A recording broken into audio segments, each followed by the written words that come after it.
Happy Friday, everybody. It's Jamie Green, the Solar Queen, your host of Kickstart Conversations, where I interview business owners, entrepreneurs, side hustlers, and learn about their story and how they got started. And so today I have Joe Ingram, the sales genius, on, and he is going to come and share some sales nuggets with you. I'm really excited to learn from him, and I hope you will enjoy the conversation. So I'll have him right on.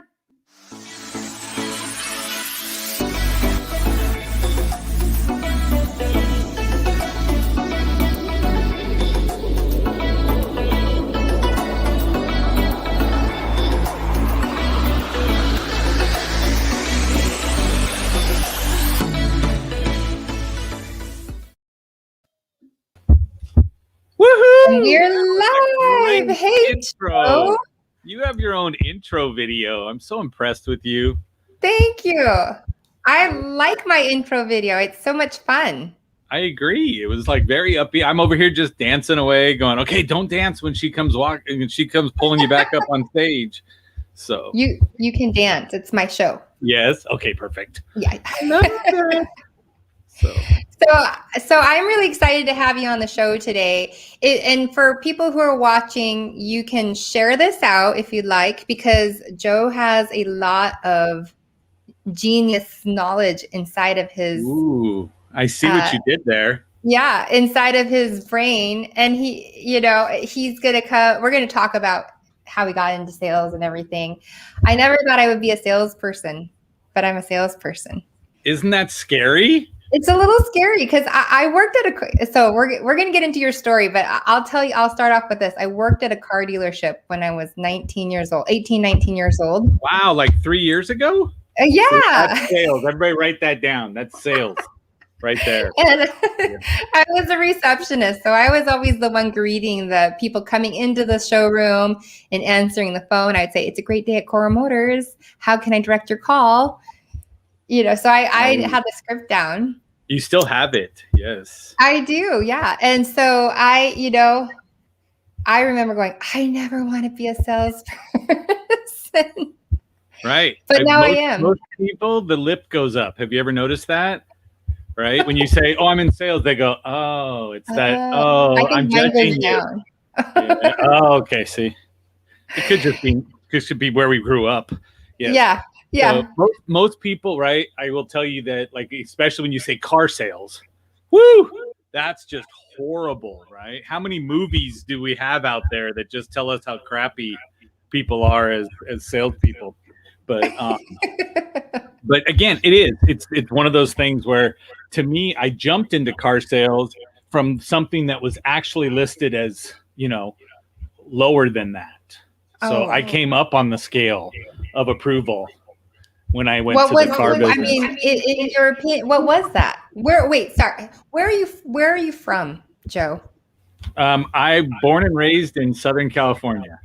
Okay. So I'm in Northern California, not born and raised. No, but that's where I'm at. I was born down the street from Disneyland, which explains why I'm goofy. See, tie it all in there. That comes on. Yes. You don't have the rim shot sound effect. What's going on? I don't have that. Where's Mark Rodriguez when we need him? Exactly. He's sitting on the other side going pa-ching right now. So. Yeah. So you're born and raised, but you also still reside in Southern California, correct? I do. Yes. Yeah. I'm currently in my office in Irvine, which is South Orange County. Irvine's nice. I like Irvine. Orange County. Scott Ricard says, "Good afternoon, Jamie and Joe. You two are rock stars." Thank you, Scott. That's so nice of you. Lower than a car salesman. I'll get to that, because there is people lower than a car salesman on the socially acceptable scales. And I went there first before I came back.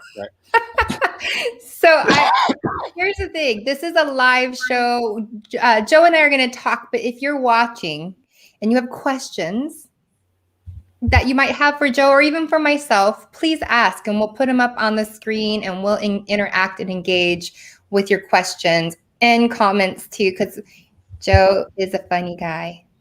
I do. That's my thing. Okay, let's be real. So when it comes to sales, the first thing I tell everybody, so I do sales and I do training of sales. But when I look at aluminum siding, those people suck.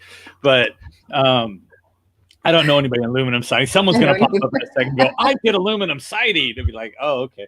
Yes. But it's my belief when it comes to sales, training is selling too, right? So when you look at it, there's our sound effects guy right there. Mark, we were looking for the rim shot earlier when I made a dumb joke. But when you're training people, you have to sell them on why they should listen to you. Right. And so I always look and say, the only way I can get someone to drop their ego enough to actually listen is to make them laugh. So if you introduce humor, so right now, Jamie Green, the Solar Queen, if you hated me, I could tell you the funniest joke that's out there and you will just stare at me. You may write it down because you want to use it later. Yeah. Right. And be the funny one, but you won't laugh at me because you hate me and you don't want to give me that satisfaction. So my ultimate goal when it comes to training, all the trainers that I train to go out, I say, look, you got to make them laugh. We start every training, right? And I'm not trying to do trainings, but we start every training with funny videos. Oh, like on YouTube? Yeah. So I'll pull up videos and I'll be like, here, let's watch this, right? If I'm teaching on body language versus the words we use, then I'll go to Tape Face. He was on America's Got Talent or whatever, and I'll show the first time he was up there. And so he never speaks. He has duct tape over his mouth. But to watch him get to the point where all of a sudden everybody's standing up and clapping for the guy, I'm like, do you understand why body language is so important? Yeah. And so that to me is where you look. And to me, it's okay. If I can get you to laugh, I can get you to learn. Right. And if I'm sitting there, it's a good lesson for parents to teach, for a life lesson to sink in with their kids, right? Yeah, absolutely. Again, get your kids to enjoy it, right? How many times do you learn more things while you're playing a game than you do anything else? The whole point of Monopoly was for you to have fun, not to tear your family apart because you got rich and they went broke. But except Pictionary. We just picked that game up. We just picked that game up.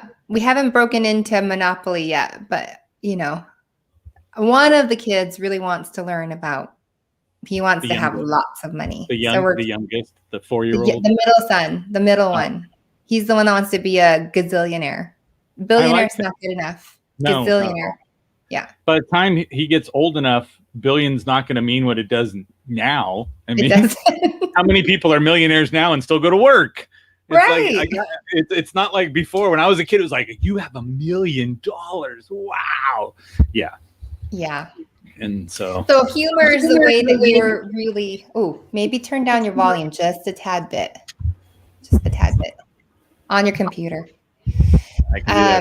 Aloha, Sheila. Hello. Aloha. So you use humor to really kind of set the stage. What happens if humor backfires on you? So again, if you stay away from moral issues, ethical issues, and the overall political scheme, right? Humor isn't going to like I will say, I go into companies, I'll sit down and I'll play a video, and if somebody sits there the whole time like this, like that, I'm like, I immediately walk out and tell the manager, this person's never going to make it in sales. Gotcha. Oh, so you're like looking at just humanness.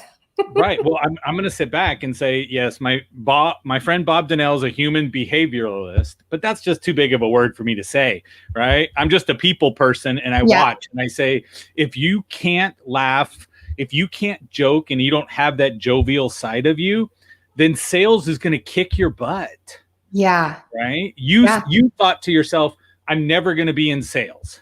Right. Right. But then again, what happened? People were attracted to you because you were fun. Yeah. Right? That's the key to getting it really good in sales. If you're miserable, I don't want to buy from you. It's really hard to not smile and not laugh and not, people ask me questions that you just kind of have to laugh at. Everyone has to kind of laugh at. And then when it just really, really does, break the ice, or I always get the question, well, what will happen in 20 years? This is an honest question because I'm in solar, and solar's systems are going to last 25, 30 plus years. And they said, well, what'll happen in 20 years? And I said, that is a great question. I have no clue what's going to happen in 20 years. But, it's like we laugh, or I can say anything. I could say anything to them, and we just kind of giggle because no one can tell what the future is going to be. Hello, Miss Farha. Farha. I went to school with someone with the last name Braithwaite. I don't know if you're Brathwaite or Braithwaite, but I went to school with someone named Jeremy Braithwaite. And I remember he ran a 4:25 or 4-minute mile or something. It was kind of crazy. How do you teach salespeople to be funny like you, Joe? So yeah, that's a good, humor doesn't come natural to people, but it seems like it comes natural to you. Was it something that just naturally happened? Self-defense in my family. That's it. It's self-defense. My dad is overtly funny. So this is what I learned growing up. So my dad always owned gas stations.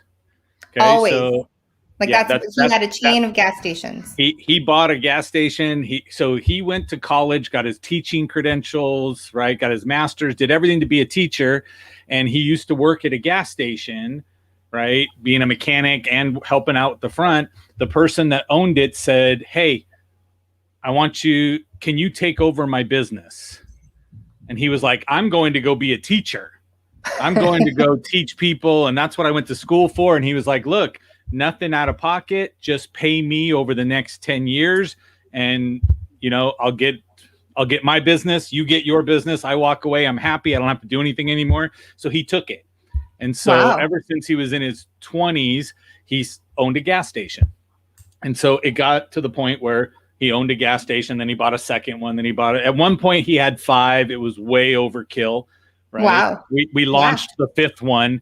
He has an ulcer, goes into the hospital on the opening weekend, and it was just my mom, my brother, and myself running this gas station for the day, right? But ever since I was 7 years old, I've been pumping gas in a family gas station. Oh, see, my kids always want to pump the gas. Mom, can I help you pump the gas? Again, I don't, because that's what I used to do for a living. Yes, but it was before I even understood money. The answer was you're going to work before school. So even during elementary school, the answer was you're going to school, right? But you're going to go to work first.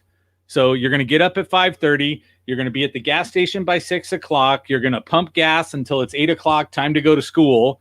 Then when you come back, you do your homework in the office of the gas station. And when the thing goes ding, ding, like they do in all the old movies, right? The little airline that was out there, you get up and go pump gas. So we always had that thing there. So Justin, like running a restaurant, like a family ran restaurant, all the kids are in the back doing their schoolwork or they're helping. Yeah. And so I learned when I was in my teenage years, sitting at one of the gas stations that we owned, we always had a mechanic bay in the back so people could fix their cars too.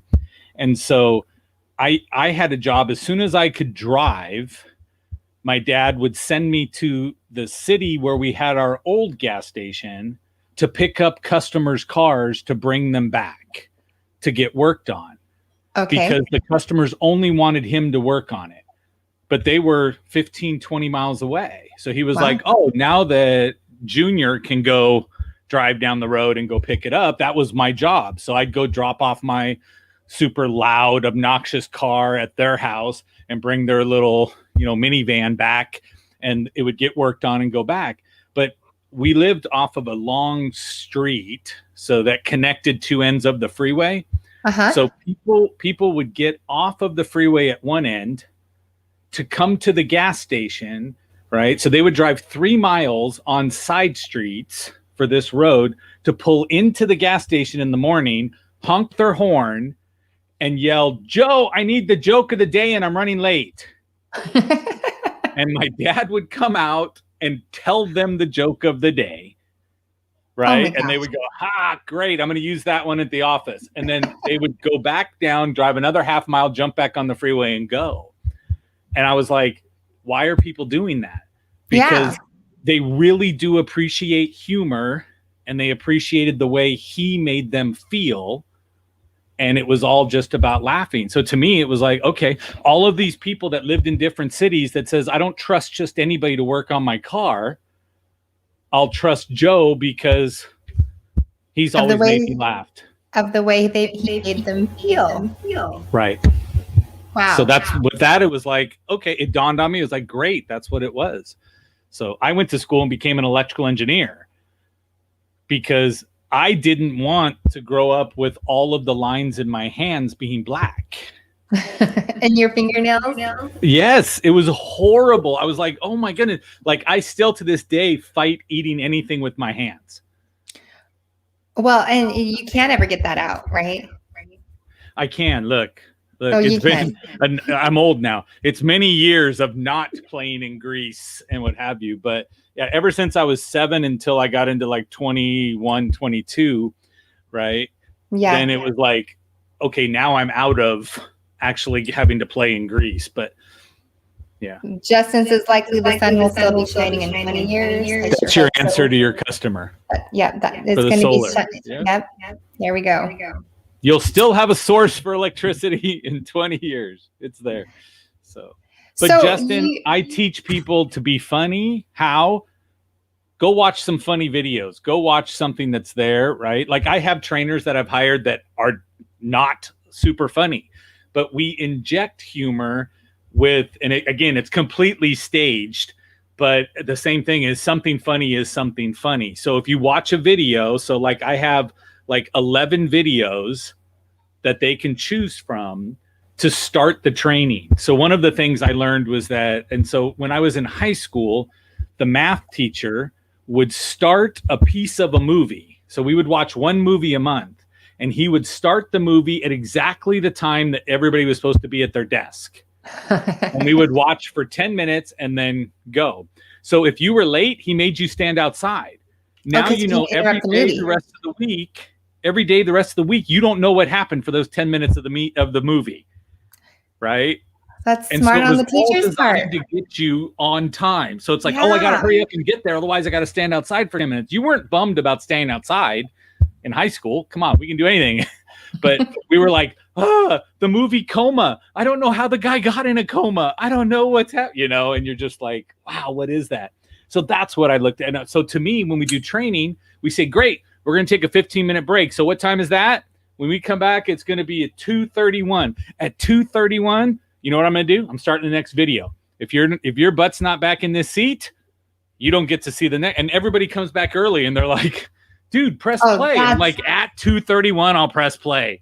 Right? That's so smart. That's so genius, Joe. Thank you. But that video gets them laughing. Mm-hmm. Right? And so then what does that mean? It means the ego drops. Now the trainer cannot be super funny, right? But goes through to the meat and the potatoes of the training. Yes. So for you to become a sales trainer, you had to have done sales. Correct. Obviously, the sales started from a young age because you were working in your father's gas stations. But and you went and became an electrical engineer, which is super sexy. Oh yeah. Yeah. That was me sitting there as an electrical engineer, and they're like, will you shut up? And I'm like, I'm done with my work. And they're like, we're engineers, we don't talk. Right? We're not out. I'm an introvert. There's no group activities. Shut up. Right? And it's like, okay. But so I moved into management very quickly. Okay. So in my 20s, I was responsible for like $2 million worth of government budget. And I had 30 people working for me around the clock to get stuff done. So that was exciting at that point.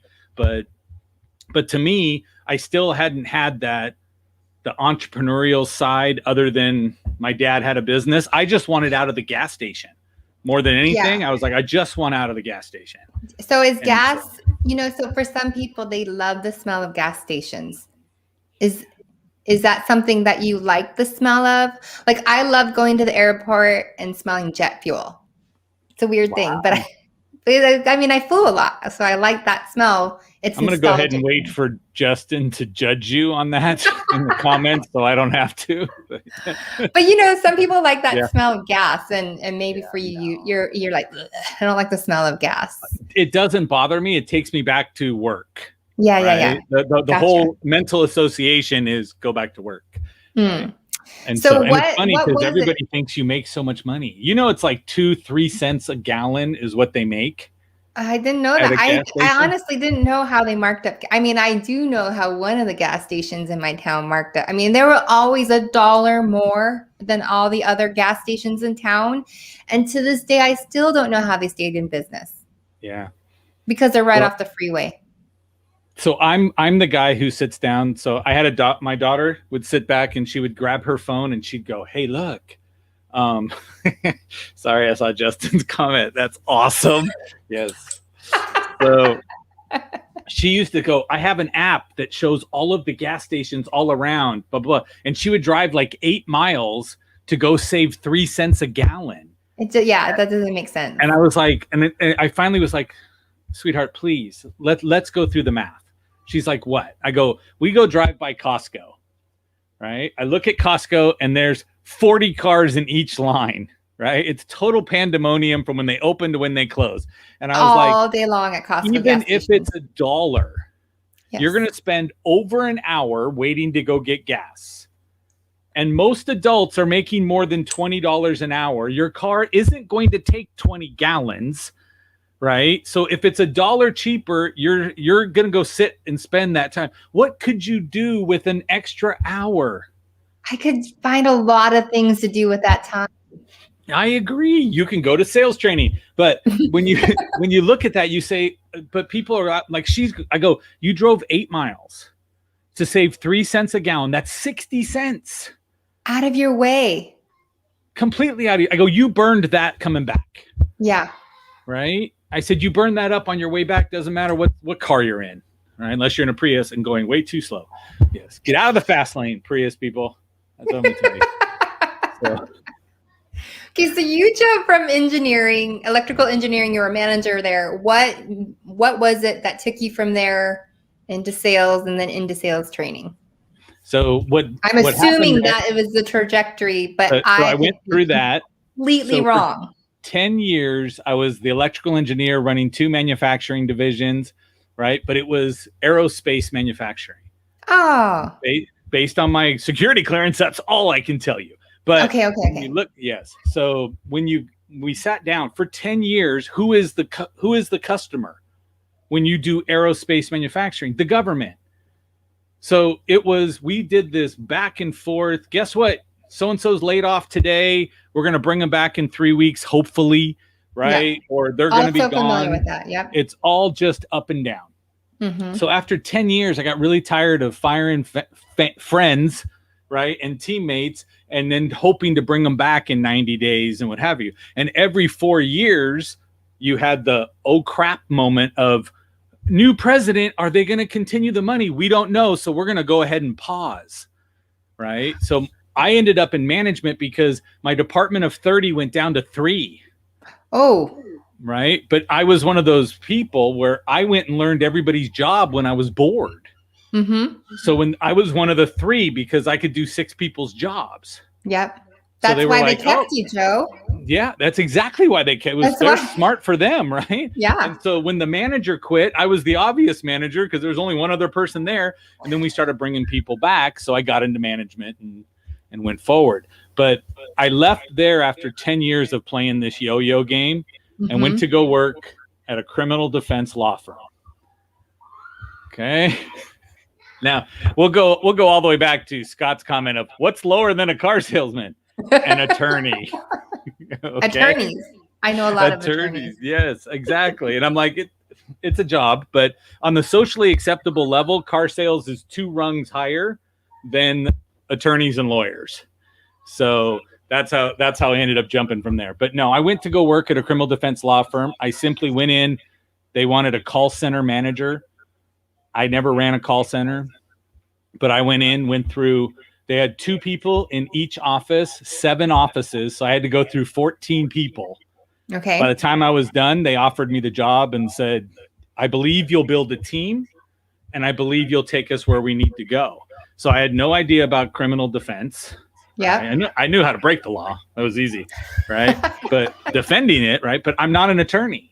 So I had to go in and build a sales team that operated over the phone, that scheduled appointments for people out in the field. Mm. So I went in. So we were, at that time when I started, we were in 2 states. right? And then we were in 2 states, and we had probably 3 people in on the phones and 5 people outside. But the Criminal goal defense. was you call in and go, "Hi, I did bad things. I need a lawyer." And then we would go send one of our outside salespeople, retired police officers, right? They would go out, sit down with you, explain to you all the bad things that are coming up, and then you would end up, right? You would end up retaining the law firm. We counted that as a win. And Gotcha. So that was what you were responsible for setting, like taking in those phone calls, seeing if they are going to be a good fit, or just getting them onboarded and then handing them off to the attorneys to do their thing. Yeah. So we got them. So I was in charge of the inside sales team. So any lead that came from, this will be old for everybody, the phone book, right? At that time, if it came in on our AOL web server. I have a phone book right here. She's using that to sit on, though, guys, to make yourself taller with the cameras. So, yeah, there you go. But again, to me, that's what it was, right? So I got in there and I started dealing with text messages, phone calls, emails. Everything was virtual. We were in an office in Santa Monica, right? It took me an hour and 20 minutes to get to work every day, an hour and 20 minutes to get back. But I was there. I had my team and I started building it. And so it took me 90 days. So on my 45th day, the owner sat me down and said, "I think you'd do better if I attached you to your results." Because everything I had done up to this point was either hourly at the gas station or salary working aerospace. So when I went into him, I negotiated my salary. So he said, "I'll tell you what, let's look at this as a commission pay plan." And I said, "All right, let's look at it." He showed me. I said, "I've never worked on commission. It's a little scary."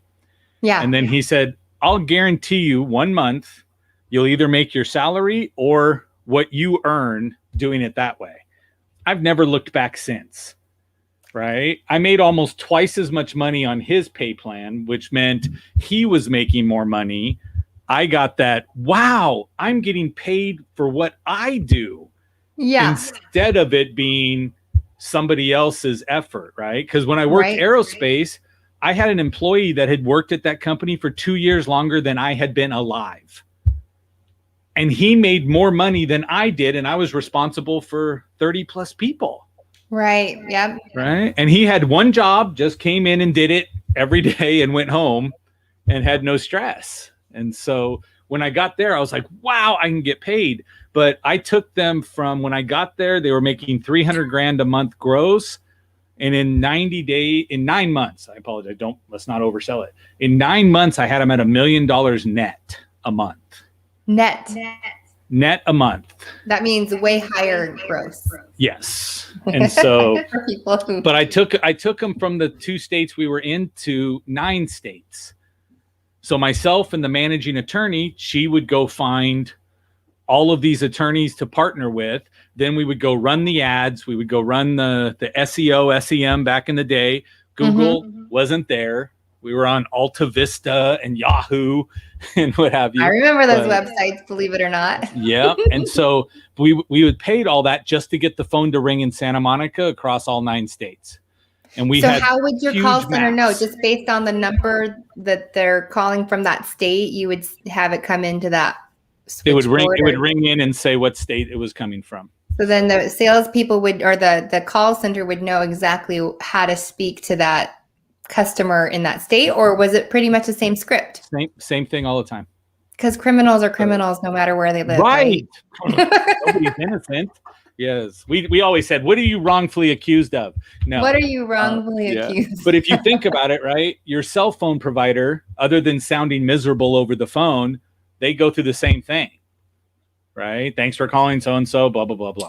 And then it was the same deal. So we did the same thing. Okay, what state are you located in? What are you that, right? This is back when people still had home phones and things like that. So like with me, you look and go, oh my gosh, so-and-so called me from a Florida number. Are you in Florida? And they're like, no, I'm in California. What? Yeah. How do you? Yeah. So, yeah.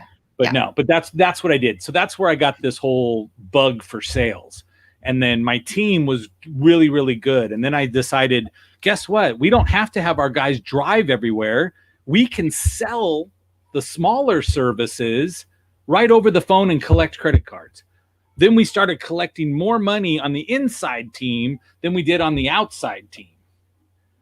Right. And it was like, ooh, and the owner was like, maybe we don't need an outside team. I'm like, you do when you get to these big, ugly things. Someone murders somebody, right? You're like, guess what? Just give me 150 grand over the phone. Right. Yeah, no, we used to play the game with how many family members could we get on the phone to each give us a credit card to help pay for so-and-so who made a stupid mistake at one point. Yeah. Kind of stuff, but wow. So, okay. So you basically grew, trained, and scaled your call center, your inside sales call center. And they all switched over to commission-based as well? All of my staff, I just managed them really well. My outside sales team, they were there. They were all commission-based. The people inside were just strictly hourly with minimum performance criteria that they had to hit. And so, yeah, I would throw a bonus out at the end of the month if we hit something for like food, or we'll split based off of this room. If I throw $1,000 out, there's 10 people in the call center. It's a potential $100. And then I realized that really sucks for the person who does everything. Yeah. Right. Hi, so then I was like, hello, Miss Lynn. So my answer was, then I said, ooh, you get your percentage of the $1,000 based on how much you contributed to the whole pie. So if you were like half of the results, you got half the money. You were not only incentivizing them at this point, but you're kind of gamifying it with a contest at the end. I mean, incentivizing, gamifying. That's the right word. Gamifying. I'll take your word for that. Yeah. Yes. How long ago was this? Way too many years ago. That was 1998, 1999. Yep. Spiffs matter. Yes. Spiffs really matter when you get into the next step, which was the car business. But yeah. What are spiffs? Spiffs, cash money bonuses for what happens. So a spiff, that's why you put the little money bag. So, but again, if I looked at you and said, Jamie, if you close a deal today, I'll give you $100 cash. Oh, okay. Let's do it. Right. And then all of a sudden you say, let's do it. And you get it. Now in the car business, everybody called it mama don't know money because you were handed cash. It was not an actual on your paycheck that got it into deposit. Right. So all these guys are out there going, dollar bills. You left with a $100 bill when you left work. Yes. So it's a cash spiff just designed to do it. But I could say, hey, whoever hits 100 outbound dials first, $25. Right. And they're like, woo-hoo. And they would go dial. And I get the benefit of 9 people chasing 100 dials before noon. Right. The whole, everything comes up, all the activity, everybody gets, puts themselves in the right spot. So were you teaching people how to then follow a phone script, a sales script? Everyone had to do the same script. Yep. For the most part, or there was probably a decision tree, or if they said this, then you do this. If they said this, da da da. So script is absolutely necessary for new people. Mm-hmm. Right. Once you become a seasoned person where you've seen enough of the scenarios, right, in your flow chart, right, the little diamonds that say, if they say this, do this, and goes through. Once you've seen enough, then you understand. But when you start, so if you take a brand new person and say, here, I want you to watch so-and-so, and then you're going to do it, right? That person, no, like shadowing. I'm just going to shadowing. At this point in time, you're shadowing. Okay, gotcha. So I would say you're going to shadow. So if you took somebody and said, this is your job, sit down and learn what to do, but listen to so-and-so who sits next to you, right? That person's going to fail. Because they're only hearing one side of a conversation. They're watching somebody do it. Even if you give them the little headphone splitters and they get to listen, because they're not doing anything. Right. You give somebody a script, you can have them sit down and they will be 70% more successful than somebody without a script. Because why? Because I've given you structure and I've given you something to believe in. Yeah. While you don't know anything. Something that's proven. Yeah. Yeah. And so then even if it's a crappy script, you're still going to get better results. Yeah, because there's something about getting the words off your tongue and saying it. I call it whenever we do role play, I say you got to spit out a marble. I say we start role playing by filling our mouth with marbles, and every time you say it, you'll spit out one. But what happens in the beginning? We sound like Justin, right? Yes, blah blah blah blah blah, and then you spit out an actual marble, and you go through. By the time you get through, all the marbles gone. Your role play has worked, and you can actually say the script effectively. Wow. Okay. So then you go from criminal defense lawyer firm, get the marbles out of your mouth. Yes. Sometimes I can't get the words out of. I mean, that's the whole point. Is you got to get it out.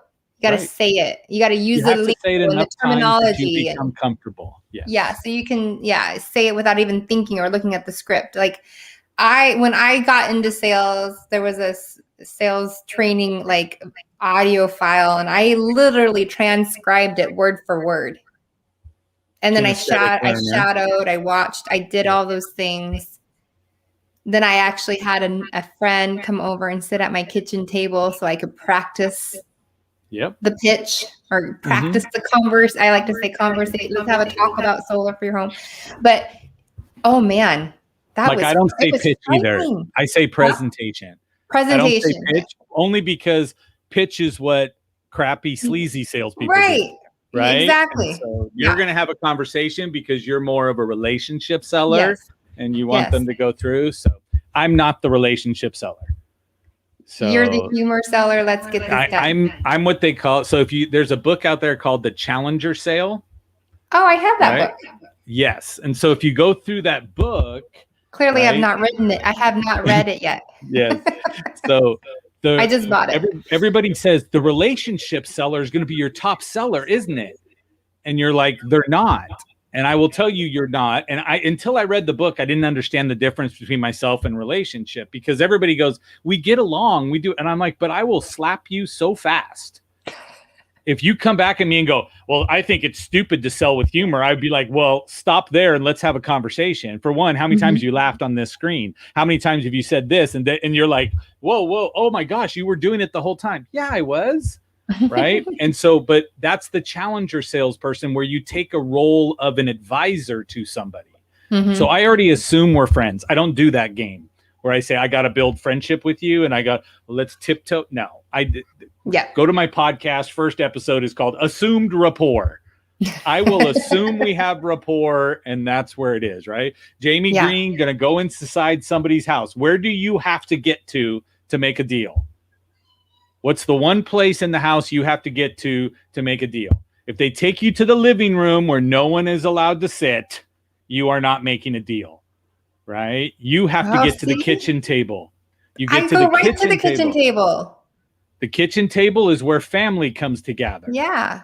And as a relationship seller, you need to get yourself, see, Justin got it. Justin knows the answer. He didn't know the answer. He typed it after I said it. He just typed it in what you said. And he types like this, so he actually knew the answer first. But no, you got to get to the kitchen table, because that's where I put people that are considered somebody we have a relationship with. And that's where you look and go, okay, great. But if you go to the living room, you go to the dining room, right? What was the dining room? That was the place we were never allowed to as a kid. Get out of the living room. Everything there is all fancy. Get out of the dining room. That's where all the plates are on display, right? So if you sit somebody there, it's because I don't know you, don't like you, and I'm keeping you in an area that's sterile even to me. Right. That makes sense. To me, I walk in the door and I go, look, let's just not kid ourselves.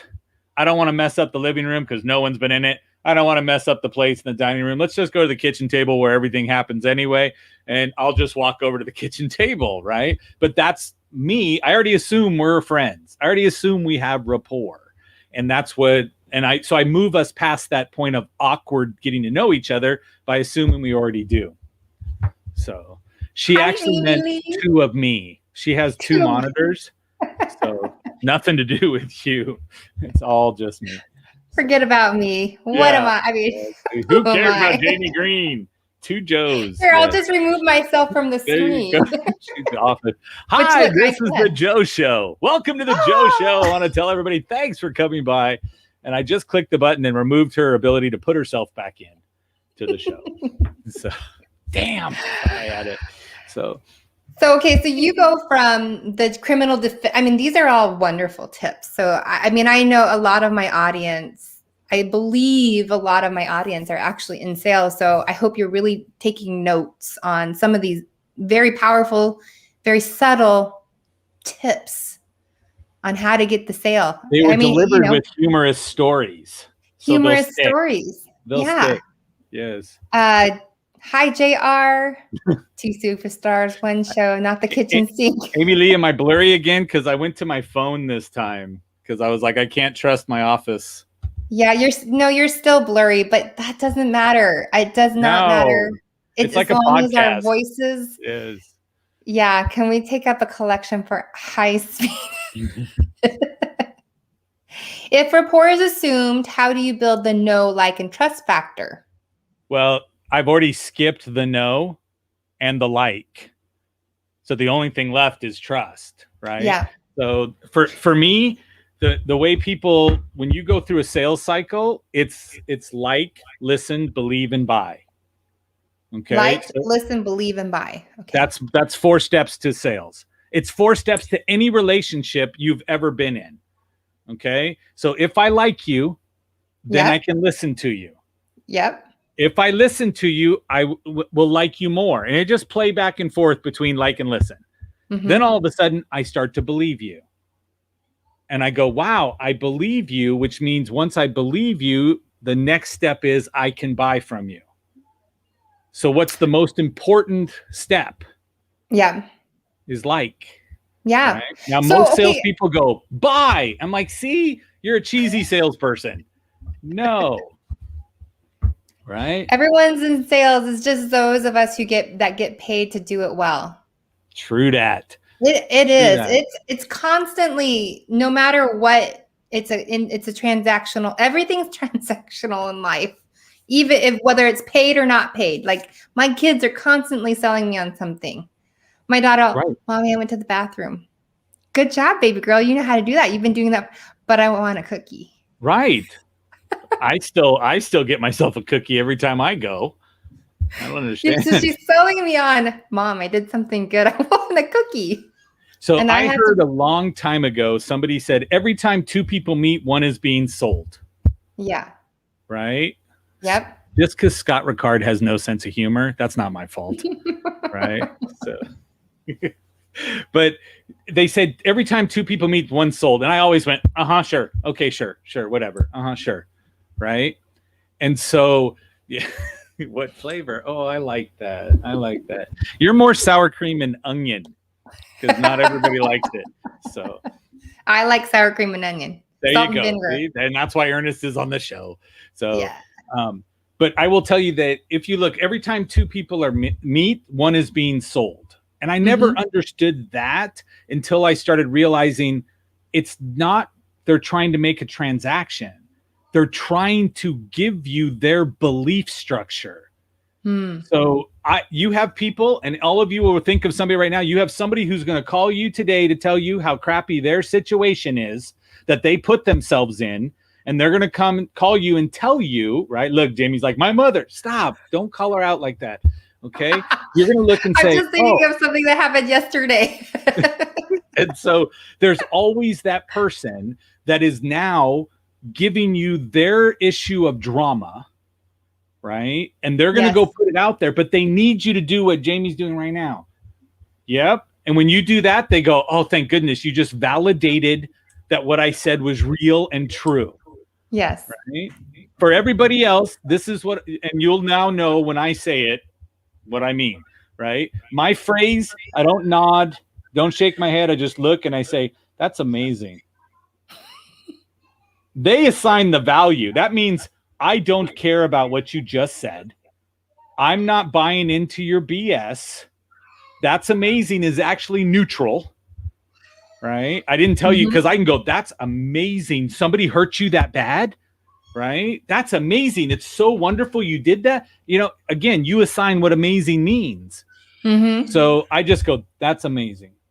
That's amazing. Right? In the South, they all say, well, bless your heart. That's the same as flipping you off. Okay. But no one knows it. They're like, it's so sweet. They blessed me. No. They're telling you to shut up and stop talking. Because they don't have time or they don't want to hear it or... Right. Sorry, Scott Ricard. Whenever I send you back, that's amazing in the DMs. That's what it meant. Now you know. So I want to ask you two things. Yes. What are your thoughts on a third-party touch? Or, you know, the typical car sales guy, you build great rapport, you like him, you're going to buy from, you know the deal is done. But why do they have to go and get that third-party person to come in and be like, okay, now we're going to sign the deal? So it depends on if that third person is the one who's paid to do the paperwork. Okay. Okay, because we keep a separate person to do the paperwork. That person sits in the office and just does paperwork. Why? I need them to sell you stuff, but I need them to make sure all the paperwork is correct. If I trust just the one person out front, okay, so think about this in sales. When you go to buy a car, you're going to have what, 40 plus signatures? Right? And if you have 40 plus signatures, I got to make sure that you do it. The business office hates the sales department because they won't even miss the same signature twice. Right. Right. And so that is what, so to them, they're like, you guys can't even be consistent on screwing up. You screw up screwing up. Right. So they pay someone to sit in an office and they say the 40 signatures that need to happen, you need to make sure they're there, so that we can yell at you. And I say this all the time. When it comes to how many steps do you have in a sale for your company, right? If you walk into your sales department at the beginning of the month and you go, Jamie, how much money are you going to make this month? And you go, woohoo, I don't know, but I'm excited. That person can't follow 10 steps to a sale. Okay. And we're asking them to do that. Yeah. Yeah. Right. And so we got to pay somebody to sit down and do all of the paperwork so that we know if someone misrepresented something or that somebody can actually be held accountable for getting everything signed properly the first time. Because you're going to be upset if I got to tell you to come back in because you missed signatures. Exactly. So there in the car industry or even in the timeshare industry, there are things, there is a reason for that. It's not because they want to make you stay another hour to 4 hours to sign because everyone know. Okay, so using the car example, it's like a 4-hour process. Average is 3 hours and 45 minutes nationwide. I want it to be an hour. I want it my best is an hour and 21 minutes. How did you get it to be that time? Like, is it because the person did all the research? They knew exactly what they wanted. They called you up and say, Joe, I want this car, get it done, get all the paperwork ready, and I'm going to come and sign.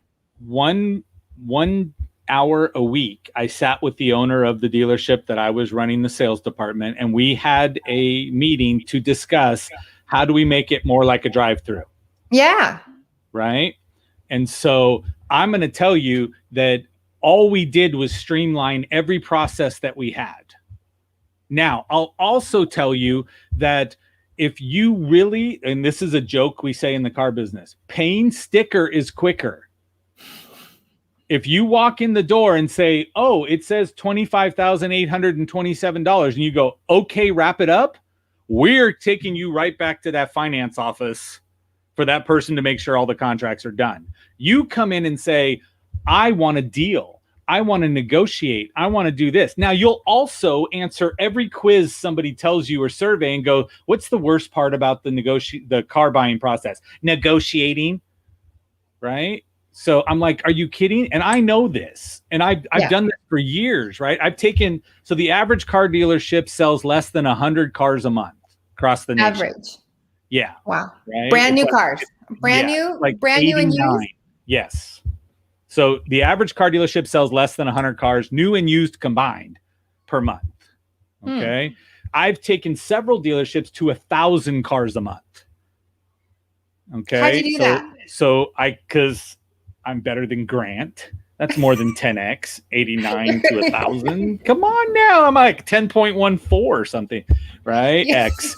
So, but I'm going to see him next week, I think. You tell him Joe said hi, he'll know me. I will. Okay. Yes. So, but what I did was we sat down and said, let's get rid of all of the pain points, right? If a customer comes in and negotiates, I'm going to address the fact that you are trying to negotiate and I've already advertised. Stop and think about this. If you, Jamie, are going to go put out a solar price where you're discounting your retail price, right? Is it cheap or expensive to advertise on the internet? Depends on how you do it, but it can Correct. be very expensive. It could be very expensive. And as a company, right, if it's Jamie putting a post on Instagram, that doesn't cost her anything. As a company saying, I now have to go against every other solar company to get a pay-per-click, to get your attention to do this, I'm not putting my second best offer up there. Right. Because you need to absorb as much of that advertising and marketing cost inside that deal. I'm putting out my best offer. It doesn't make sense for me to go, but don't show them this one till they get here. No, I'm out there trying to attract buyers. So I'm going to put my special up. And as soon as you get there, everybody goes, well, that's my negotiation starting point. I'm like, no, dude, I took all that other stuff to begin with. I had a guy. So I was running the dealership in Huntington Beach. Guy drives from Fresno. Okay. So like 5 hours away. 4 hours. We're going to assume he speeds, right? Okay. It goes 90 miles per hour through the Grapevine to get to Huntington Beach. 4 hours he drove. He's there at 8 a.m. because we opened at 8. So that means he left his house at 4 a.m, driving down his beat up old truck to come buy a truck that I put on the web for a certain price. My salesperson runs up to me because I opened. He comes up and goes, boss, can you please come talk to my customer? I said, why? I said, you have like 6 other managers here to go do it. They go, they're going to tell the guy to go the hell home. Right. And that was me being nice with what I just said. Yeah. Right. And I was like, why? He goes, the guy came in from Fresno. I already did evaluation on his trade. We already drove his car. He drove the truck, likes it, but he just told me, okay, Sonny, now we've got 4 hours worth of negotiation to go through. He goes, and I said, sir, could you hold on a moment? And he goes, and I ran over here to get you. So I said, okay. So then I walked back over, introduced myself. Hi, Joe, I'm the general sales manager here. I said, I understand from Daniel that you just told him we're gonna negotiate for the next 4 hours. He goes, yep, been buying cars my whole life, been doing this and that. And I said, I'm not going to tell you no, I won't negotiate with you. But can I tell you what I see from my side? He goes, go ahead. I said, you drove 4 hours to get here. You left your house at 4 o'clock in the morning. You passed a minimum of 20 other dealerships that sell what I sell. Yeah. And don't look at me and tell me you didn't call them. They all laughed at you and said, hell no, I'm not doing that. Go down there and do it. Go get it from them if you think you can get that deal. Right? And the guy's just sitting there looking at me and he goes, uh-huh. And I go, so right now, where is your point of leverage? Right? And I go, you want to wait another 4 hours in negotiating. And I don't have an issue with that at all. But this is what I'm going to tell you. We try to get people in and out in about an hour so Daniel can sell another 3 cars while we wait. Right? And I said, for you and I, right? I said, I'm going to go back and help other people to buy cars too. So what I'm going to do, and I stood up and I said, I'm going to deputize my chair right here to do negotiation for me. And I've already told my chair, it can tell you no. And we're going to do this for the next 3 hours and 45 minutes. We'll swing by every once in a while, make sure you're okay. Right? But you will negotiate with my chair for 3 hours and 45 minutes. At that point, I will come back and give you the last 15 minutes of me telling you face to face, no, this is the best deal we have. Or since it is only 8:30 in the morning, I have no line for the second person, right? The finance office, the person does the paperwork. We can get you in and out of here in less than an hour. And in 4 hours from now, you know what you could be? At home. Right? You could be at home. Or driving 8 miles off the freeway to get gas for 20 cents cheaper. Exactly. And I'm like, dude, stop it. Right? And then I looked at him, I said, choice is yours. He goes, he said bad words, but yeah, fine then. Just wrap it up. And I was like, Daniel, get all the paperwork. I'm going to go back to work. And guy went in, got his truck, drove home. 4 hours later, he was probably at home. Was he happy with the price? Yeah. Oh, absolutely. But no one would touch that price. It was completely a loser deal. It was that loss leader. We're losing money. Because understand, when it comes to buying a car, $100 or $200 isn't going to be a big difference when you're talking about the average price being $28,000. Right? So if I have a killer price listed and somebody says, well, I can't do that price, but I can do $500 above that, you're going to stay in the one in town. Right? You're going to stay at that one in town. But understand, if you know the whole game of sales, right, it's no longer has to be controversial. It no longer has to be a battle. No. Right? And I don't believe in battling people for a deal. I don't have an issue with getting up and saying, bye, we're done. Yeah. So, Steve, your brother sounds amazing. You have a fan, Ernest Odell. I love Ernest. Ernest does. He messages all the time. Ernest shares stuff out of the private group. He's like, yeah, I don't know if this is going to do it. I'm like, let me go sneak a copy into the comments so that somebody can see it. But so let's talk, because you have your sales trainer now. So you go in and you help train car dealerships, so other organizations. Before COVID, I was 85% car dealership. Now I'm less than half. Okay, so you have companies. You've switched your, what is it called? Your vertical. You've expanded your. Thank you for not saying pivot, because everybody said pivot. I don't like that. No, I added verticals. Verticals. Yes. So I went in and said, okay, selling over Zoom is selling over Zoom regardless of the product. Yep. Right. My specialty, happens to be helping you get the virtual prospect into a deal. Okay. It used to be getting the virtual prospect into your company, your brick and mortar, but that doesn't always have to happen now. I can sell over social media. I can sell everything else. It would be getting your customer to get from the DM to a house visit. Right. That's how it happens for me all the time. I mean, I have closed a deal over Messenger. Yeah, absolutely. Without ever meeting the homeowner. It's happened. And now he's all blurry. Hopefully he comes back. Oh, there you are. Are you there? I am. Yes. You've closed through DMs. I mean, it happens on a daily basis, but it's also, I've made it so that, I have a show on Sundays called the Solar Sunday Show, where I educate the homeowners or people that are interested in solar. I'm giving them value and education. I feel like I'm doing the rapport building, the likability, the trust, like building the trust factor, so that by the time they reach me in my DMs, they're ready to have the conversation. They're telling me, I want to know more about solar pertaining to my house. So is this something that you're teaching the salespeople in your virtual sales training how to do in their markets, in their verticals? Yes. And so I will tell you, what you do is what I call, so I got interviewed on Joe Soto's page. Hopefully somebody called, so it flipped over to my office line, which is why I went blurry. Your internet's better. So now I just got myself back on my hotspot. Okay, gotcha. But I was on Joe Soto's show because he said, come teach educational selling. And what you do is you give them the answer to every question. Yeah. Right. And so if you're going to do that, then nobody has to feel like they're uneducated. What is it that we want to do? I want to provide you with enough information for you to make an intelligent decision. Yeah, because they're capable of doing that for themselves. Absolutely. Yeah. And so, but if you're afraid of them seeing through the BS, then that's when you get shady.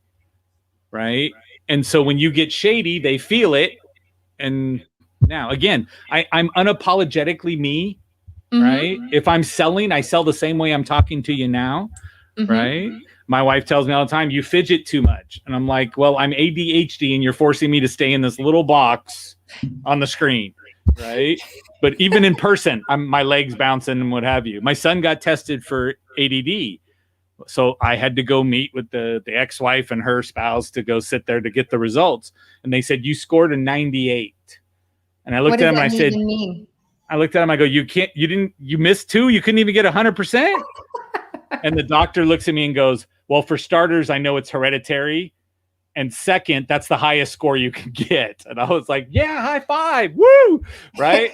I don't take it as a bad thing. Right. I think I go ADHD or ADD is a sign of intelligence. I don't know why it's a big, I mean, I don't like being put in a box. I don't like fitting the mold. I like to beat to my own drum. Is that the right saying? Yeah. No, but absolutely. But again, the answer is I won't be contained, right? Look, never be normal. Normal people get normal paychecks. Mm-hmm. if my internet's blurry, you're like, I don't know what he's pointing at. Right? Yeah. So, but again, that's me. My answer is go out there, be different, because people pay for different. Yes, Justin. Nobody puts baby in the corner. True. I love that movie. True. One of my all-time favorite movies. Because you're having the time of your life. Because I wanted to do the. Come on, run! Yes. See what you did, Justin. Yes. Okay, so this is what you've done. You've gone and taken your experience, your years of knowledge, experience, and your ability to take humor and train salespeople how to do what you do. They're virtual, Zoom that's just kind of the way, I was grateful for COVID in the sense that I'm sitting. Do you have some, Joe? He's got some. I have Alleviate X Tropical. I have that same stuff too. Yes. I need to put some on my back here. I have the roll-on relief. It's magical. See, I'm taking this wrong. I just pour it all over my body. But I thought that was what the dropper was for. Kind of like a flash dance. I just lean back and throw it on me. That's so funny. So this is what you're doing. This is what your whole entire business model is you're helping the salespeople. Because it's not just sales guys. Two aspects. I help companies build systems and processes. So because I come from automotive, I say everybody puts their customer or their prospect through a road to the sale, right? There's a road to the sale. The issue is we build in potholes along the way and then wonder why people get pissed off and turn off the road. Right. If you go down one road and it always has a pothole and always does damage to your car, you find a different way to go. Well, we do this with our sales process. Right. So what happens is somebody in the business office goes, you guys always do this and I'm tired of it. So now you need to collect all the stops the sales process from going through, lowers gross profit, keeps people logical instead of emotional. And now we hurt. Because we're trying to circumvent something because of that somebody else wants something. So where did you screw up? Where did you put a pothole in your process? So then I go through and I build systems and procedures. Because I'm the electrical engineer, I can build out a flow chart like nobody's business. I got spreadsheets for days on accountability, right? So you're really left brain, right brain. Your whole brain, Joe. That's why you're the sales genius. That's it. And so I help companies do that. When people say I don't like to take on individual clients, right? I do have people that I mentor and train, like Amy Lee's always one of those people, Sherry Gideon's and stuff. They get access to me as an individual. Everybody else, I go, hey, go to War Games, put in a question. I'll answer. Somebody in the group will answer. But if I can answer one question that kills 50 people asking the same question, I free up my days. Yeah. Right? And so then I say, if you're an individual that wants information, then I provide you with War Games Group, which I did for a year for free. And now it's flipping to the paid model, right? Where it's going to be $20 a month. And then you're going to get all that stuff. I'm not doing a commercial because it's all free right now. If you're smart, it's all free right now. But go sign up today. Yes, go in there and then put down Jamie Green as where it says, what's your receipt number? And you'll be let in for free. But wargamesgroup.com. Okay. Wargames Here, let's put that in the War Games group. Group.com. That just There points you you right back to Facebook, which is where we're at. So Yeah. look at that. You wrote it 3 different times. You're magical. Yeah, I don't know why it doesn't like StreamYard doesn't like my personal Facebook page whenever I put things in there. Right. That's But okay. it's again, whatever name is sitting there. It works. Well, It's there. Here, But I if you can go even do there and you this. say Jamie Green in the thing, fill out the little question to say you want to access, you'll be there. But that's what I put out there to say here. If your company doesn't want to do it, right, and you still want to get better, I want to give you an avenue to get better. And so I don't know why guest someone trainers. wouldn't want to get better at sales. Yeah, because they're stuck in a mindset that they're already really good. Well, I mean, the better you are, the more you can, learn how to do the things that are necessary to make a transaction happen. That just means you're helping more people and you're going to earn more money for your household, your family, for yourself. Yeah. But really, you're going to be helping more people, the more better you are. Mo better. Better. Now you're talking like me. That's me. So, but if you look at it, right, I tell people all the time, if I found you 3 more deals a month, yes, would that change your livelihood? Would it cover the $20? Oh yeah, or the free right now, would. right? Yeah. Or if you jumped in now, it'd be free. But could you handle free a month and $0 a month after that? Yeah. So yeah. But there's something about putting some skin in the game, Joe, don't you think? There's something about paying your hard-earned dollars and investing in yourself to get the edge, to what is it that you're doing or that your students are getting and gaining and learning to be able to go out and get 3 more deals a month that maybe you would have just let go. Like, that's the thing I don't understand. Now, I'm going to go off on a rant here. As you should.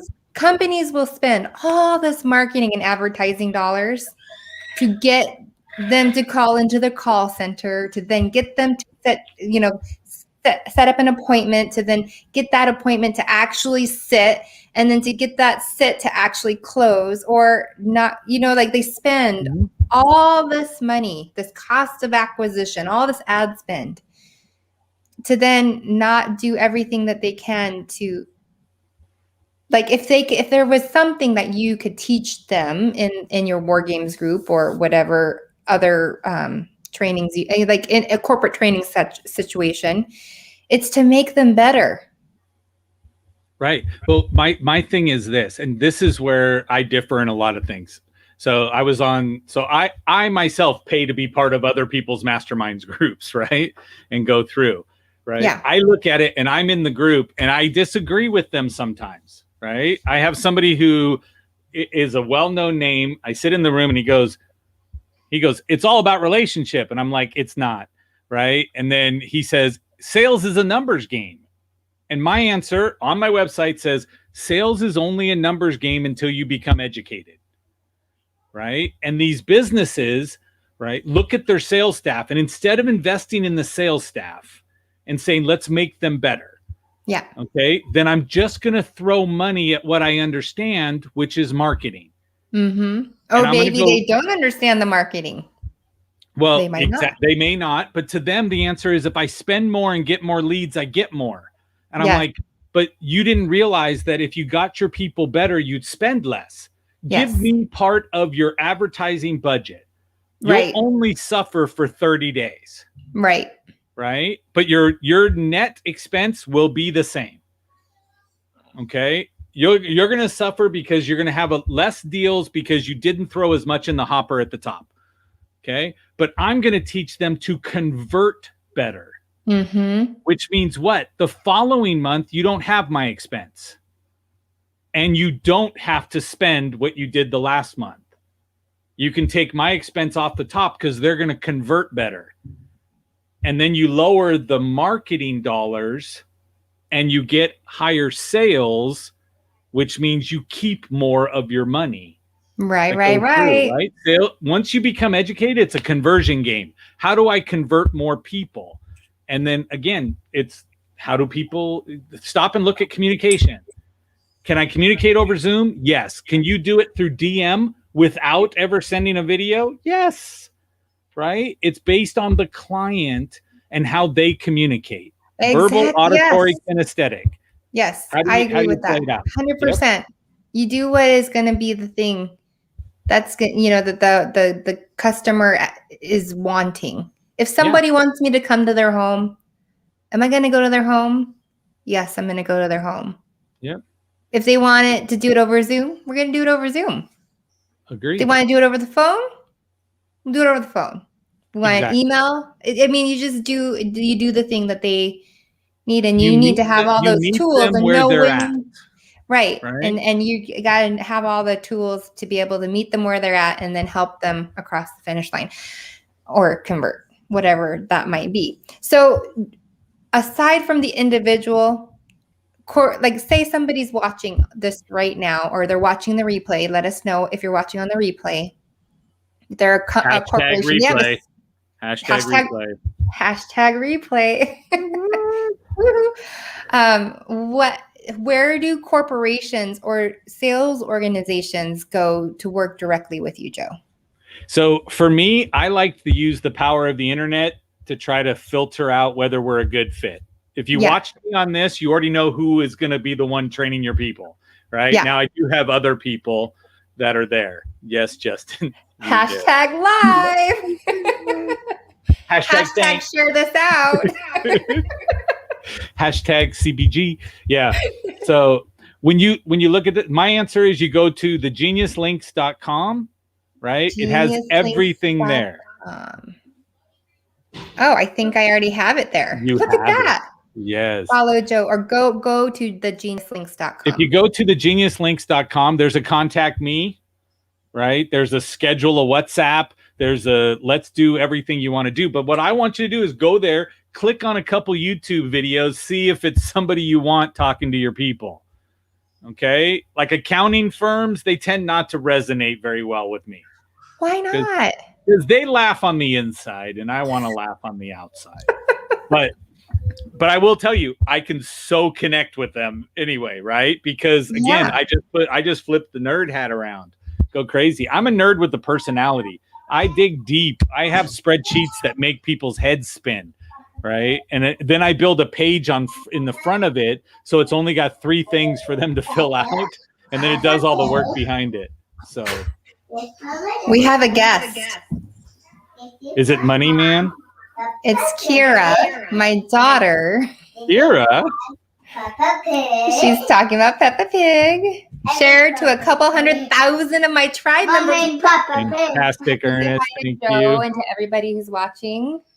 I posted a video. Oh, now you're getting shy. Don't get shy now. Artwork. Look in the camera. Look. Kira, look in the camera.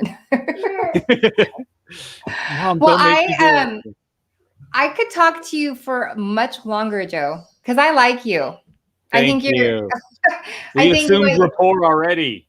We've assumed rapport. If I didn't like you, I wouldn't have had you on my show. Right. You've already witnessed it on the other shows and went, oh, okay. She said, I bet you I can corral him. That's what she thought. Yeah. I think that what you share, and don't mind the noise in the background, she's finding places to put my art. I was talking to Ken Walls today. I'm an artist. Wow, you fancy. I do art. Well, I do art and everything. So she's found my artwork. Here's another one of California poppies. Nice. I like did that these one. at Wine Look and at the Paint colors. before they actually but she's finding art places to hang up the art. We all like Joe. Oh my gosh, Kira, you need to go in the other room, please, darling. Find a place for that beautiful art. Okay? And close the door quietly. I don't think she heard that. Yes, Scott, we all like Joe. See how Scott assumed all of us? Yes. I like that. I like that. Everybody loves. Even Ernest said everybody loves Joe. It's true. You're just such a likable person, and you are the sales genius, and you just shared a ton of gold nuggets today. excuse me, on the show. And I'm really, really grateful for your time and coming on. And I learned a lot. I'm going to go and, apply them to the things that I do in the solar space. And fantastic. And you can, that's just the thing. It just what you teach and what you do and what you talk about does apply to in anything, like any business. If you're in business, you're in sales. Like, I think that going back to what we were at the beginning of the show, it's like, I never thought I would get into sales. I watched car sales guys doing their thing, or we think one's sexier than the other to do, and get behind and put your name behind. But if you have a brick and mortar shop, if you have a restaurant, if you are doing stuff online, you have a business, you have to do sales and marketing. Like, there's just otherwise. But nothing happens in this country until a product is sold. Until that transaction's made. Once somebody sells something, I mean, go into Shark Tank, watch any industry of Shark Tank, and what do they say to begin with? So what were your sales? What were your sales? And when they go, well, we haven't sold yet, they're like, then why are you spending money on all of this stuff? Yeah. Right? Yep. So, Justin, I will tell you that the car business has been the most fruitful for me. And the reason why is because it's very easy when there's a tangible product. What I enjoy more than most, okay, as far as the favorite industry, is software. Okay. Why?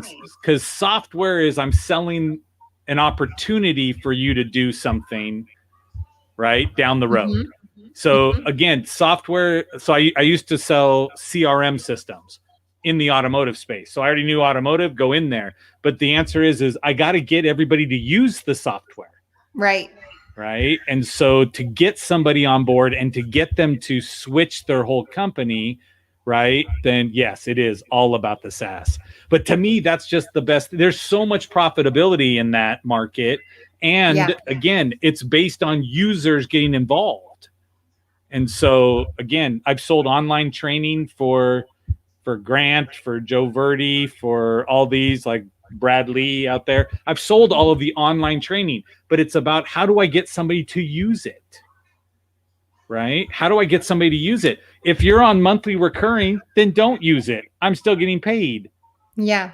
Right. Oh, so I've spent so much money on software that I don't use. And I'm right on that verge of, I really just I'm not the true, I have to acknowledge and accept that I'm not going to use the software that I'm paying a subscription to. So SaaS is software as a subscription for people who don't know what SaaS is. I love teaching people how to use software for their business.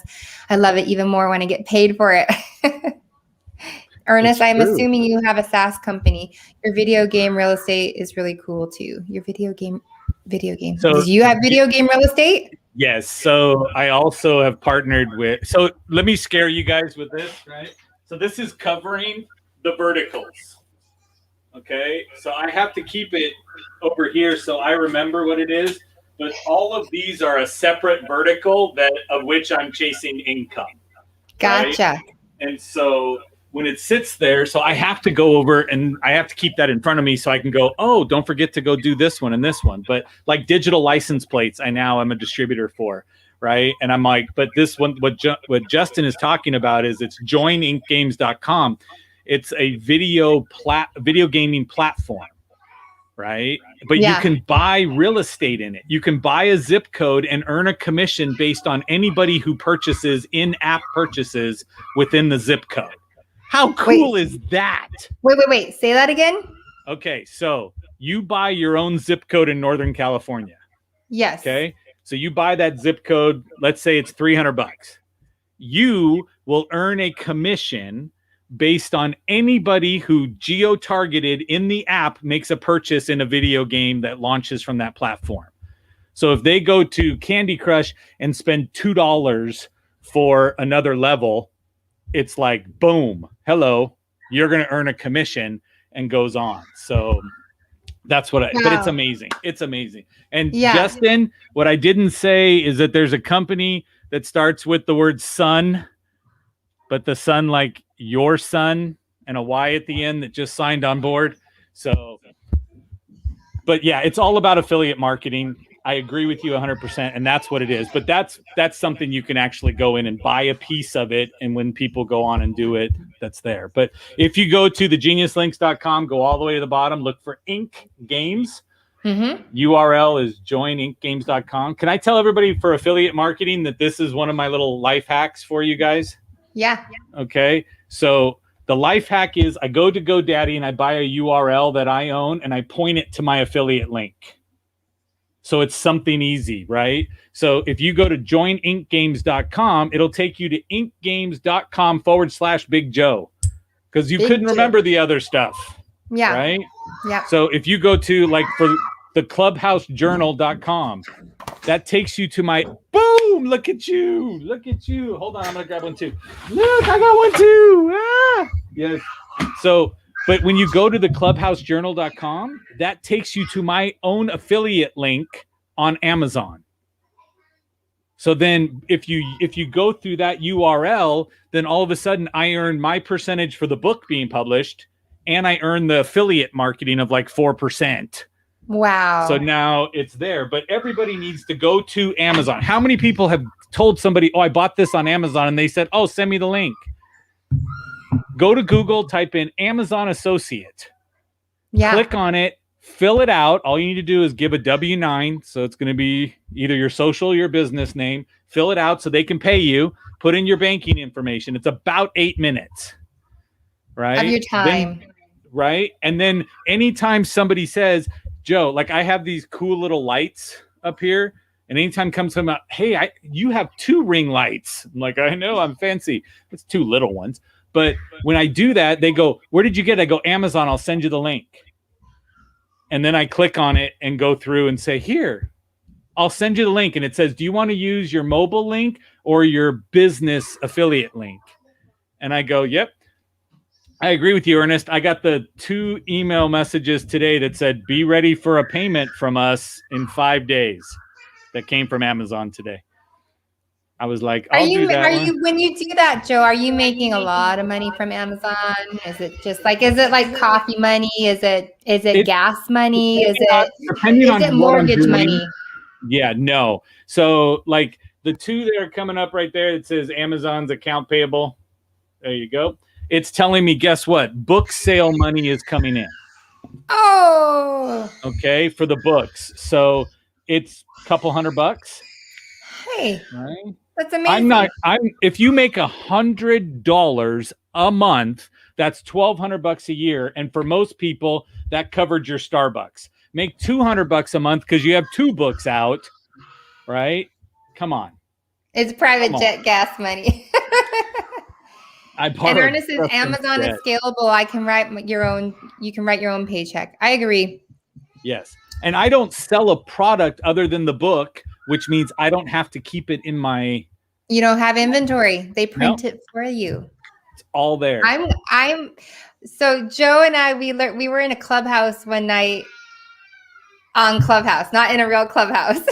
Yeah. We were in the clubhouse. Yes. We were in a clubhouse. No, my kids are going nuts too, and I'm going to wrap this up soon. But I know. They're like, Mom, it's been long enough. It has been long enough. But we learned about this whole Amazon publishing, and you've published, how many books have you published? Written and published already? 4. I have 4 books. My children are published Amazon authors, right? Yes. I sent them a link, and I said, hey, the book just got published. And my youngest said, what book is it? I go, you guys are both authors. He goes, what did we write? And the oldest answered back in the group text, said, shut up. You wrote it. Right? Just wait for the money to come in. So, but in my the Clubhouse Journal, the one you held up, right? It's listed as myself and then the 2 boys as authors. Oh. In Amazon. So if you look for their names, you'll find, in Amazon.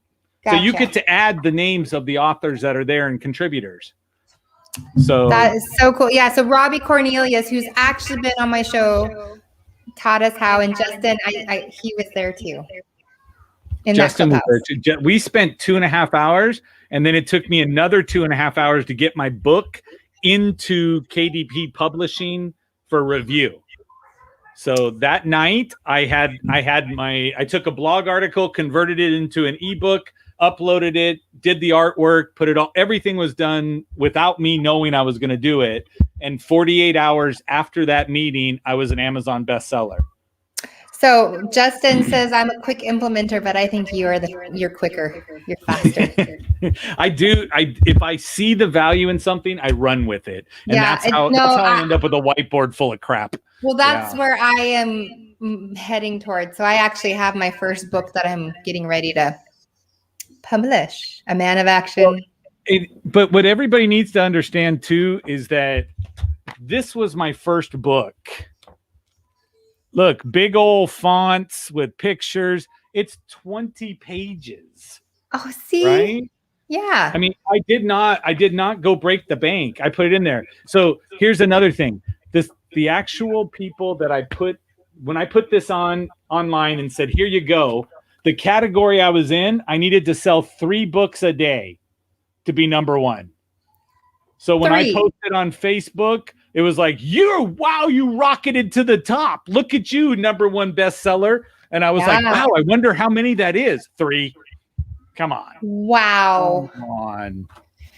All right, Joe, I'm going to go write some books. I'm going to publish them. I'm going to have my kids be authors too. I might as well. I believe I have their, there's a lot of things I'm doing to set them up so that they're prepared for this type of stuff. Yep. Part of the fun thing about homeschooling is being entrepreneurial or doing things like this, sit teaching down my kids and say that one thing that happened last week that you tell everybody about with your kids, and you go, oh my gosh, this happened, and we laughed for hours. Go make that into a Word doc, right? And then go upload it and put it in there, right, as a book with them as co-authors. Yeah. Right? And I mean, it'll take you an hour. Thank you, Scott Ricard. I appreciate you. I do. Woo. And everybody else, don't ever tell somebody I appreciate that. Always say I appreciate you. I appreciate you. Yes. That says the action you did is what I liked, not the person who demonstrated the action. With that being said, I appreciate you, Joe Ingram, the sales genius. What? Looking with the light bulb above my head. Look at that. Look at that. This has been such a fun show and probably the longest show we've done, like minute for minute. I like it. That's because Justin appeared to comment. I know. Justin, Ernest, Scott, everyone that's watching and commenting and engaging. It does make the show come more alive, doesn't it? Absolutely. This is why I'm such a smart ass on everybody else's show. See how I just gave myself permission to keep going? Yeah. Yes. So. Oh my gosh. So, okay. One last time, go follow Joe on all the social everything media. Is there. Everything there. Everything on the web you'll find at thegeniuslinks.com because I don't like to do things that is painful. And Joe knows a lot of people. I do. You know a lot of VIP people. So thank you so much. I appreciate you, Joe, for spending your Friday afternoon with me, Jamie Green, the Solar Queen. I appreciate you, Jamie, the Solar Queen. And this is fun. We could keep going on and on and on, but we're not. We're going to wrap it up. We're going to wrap it up under an hour and 30 minutes. My poor kids. I did. I'm like, hurry up before we get to an hour 30. Yes. So. Okay. Well, there we have it. So next week, I'm gonna pull you off the screen. Stick around for just a second. I'm gonna stay in the green room. Stay in the green room. You're gonna just go there. Okay, so that was a lot of fun. I'm really, really grateful for Joe to have come on. Thank you, Farah, for watching. We appreciate you for watching. Share this video out if you guys got value out of it because Joe dropped a lot of good stuff in the show. Next week, I'm going to be traveling, so there's no show.